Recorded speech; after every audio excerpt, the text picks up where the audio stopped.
जय श्री राम दोस्तों, स्वागत है आपका हमारे चैनल नाइट ऑफ गोस्ट में, जहां हर कोने में छुपा है एक नया डरावना राज। क्या आप तैयार हैं उन कहानियों और राज को जानने के लिए जो आपके रोंगटे खड़े कर देंगी?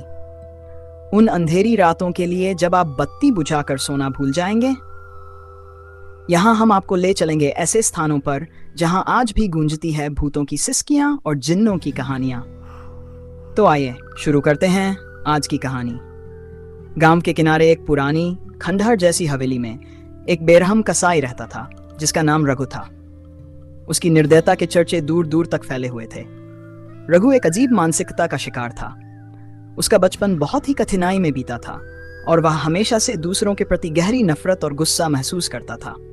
उसे बच्चों की मासूमियत और उनकी खुशियों से जलन होती थी, क्योंकि उसे खुद कभी यह अनुभव नहीं हुआ था।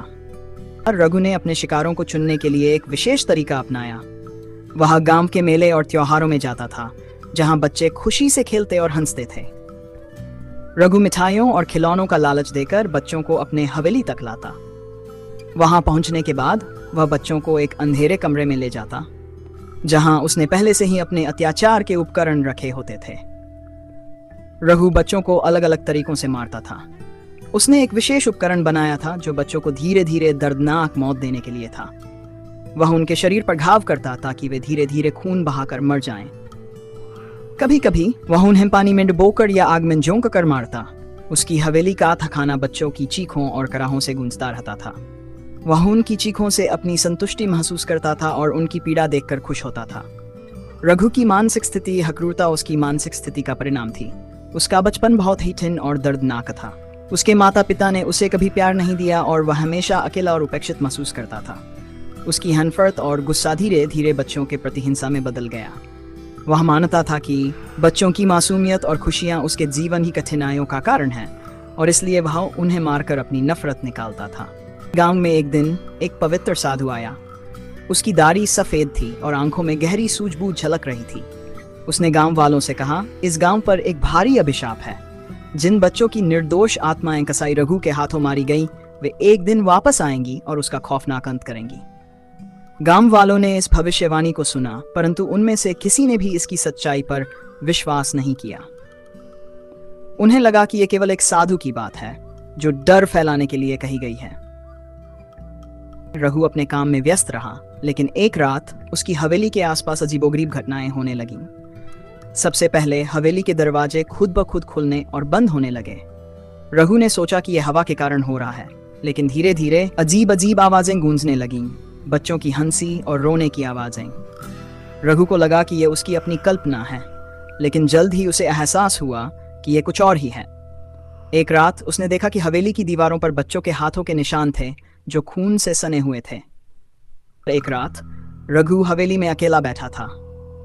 वह अपने विचारों में खोया हुआ था जब अचानक उसे रसोई से बर्तनों की खड़खड़ाहट सुनाई दी। उसने सोचा कि यह चूहे या बिल्ली का काम होगा, लेकिन जब वह रसोई में गया तो उसने देखा कि बर्तन अपने आप हवा में उड़ रहे थे और जोर जोर से एक दूसरे से टकरा रहे थे।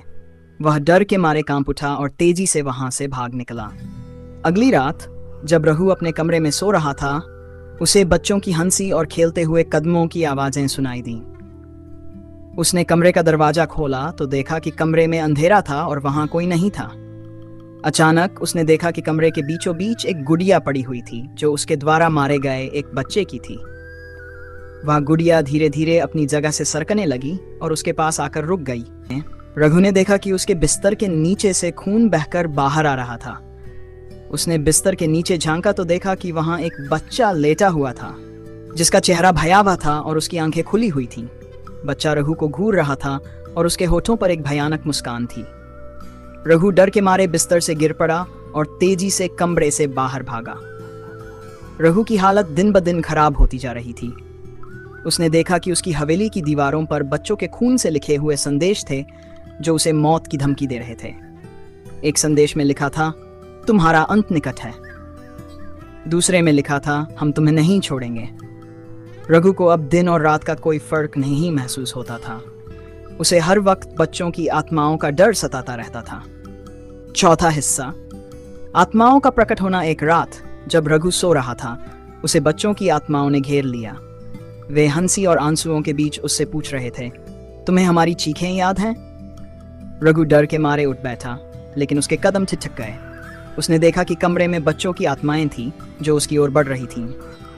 उनका चेहरा भयानक था और उनकी आंखों में दर्द और प्रतिशोध की चमक थी। उनके हाथों में जलती हुई मोमबत्तियां थीं जो हवेली के अंधेरे को और भी भयानक बना रही थीं। बच्चों की आत्माएं रघु को तड़पा तड़पा कर सजा देने लगीं। उसकी चीखें हवेली के चारों ओर गूंजने लगीं, लेकिन कोई भी उसकी मदद करने नहीं आया। बच्चों की आत्माएं उसे काटने, जलाने और बुरी तरह से प्रताड़ित करने लगीं। रघु चीखता रहा, परंतु कोई भी उसे सुनने या बचाने नहीं आया। उन्होंने उसे हवेली के बीचों बीच खींचा और उसे जिंदा ही जला डाला। रघु की चीखें इतनी भयानक थीं कि हवेली की दीवारें तक कांप उठीं। उस रात के बाद गांव में एक खौफ का माहौल छा गया। लोग कहते हैं कि रघु की चीखें आज भी हवेली के चारों ओर गूंजती हैं और उस जगह से कोई भी गुजरते हुए डर के मारे कांप उठता है। बच्चों की आत्माओं ने अपने साथ हुए अन्याय का बदला ले लिया था और रघु का अंत एक खौफनाक उदाहरण बन गया था। गांव के लोग अब उस हवेली के पास भी नहीं फटकते थे। इस कहानी को सुनकर लोगों के दिलों में एक खौफ बैठ गया कि निर्दोष आत्माओं का दर्द कभी बेकार नहीं जाता। उन्होंने सीखा कि किसी निर्दोष को तकलीफ देने का अंजाम बहुत ही भयानक हो सकता है। गांव वालों ने एक दूसरे से प्रेम और सम्मान के साथ व्यवहार करना शुरू किया और रघु की हवेली को हमेशा के लिए छोड़ दिया। हवेली अब एक भूतहा स्थल बन चुकी थी, जिसे गांव के लोग शापित हवेली के नाम से जानते थे। इस प्रकार निर्दोष बच्चों की आत्माओं ने अपने साथ हुए अन्याय का बदला लेकर न्याय प्राप्त किया और रघु का खौफनाक अंत एक स्थायी याद बन गया। इस कहानी से यह स्पष्ट हो गया कि बुराई का अंत कभी सुखद नहीं होता और जो दर्द और अन्याय का कारण बनता है उसे उसकी सजा जरूर मिलती है। तो दोस्तों, ये थी आज की कहानी।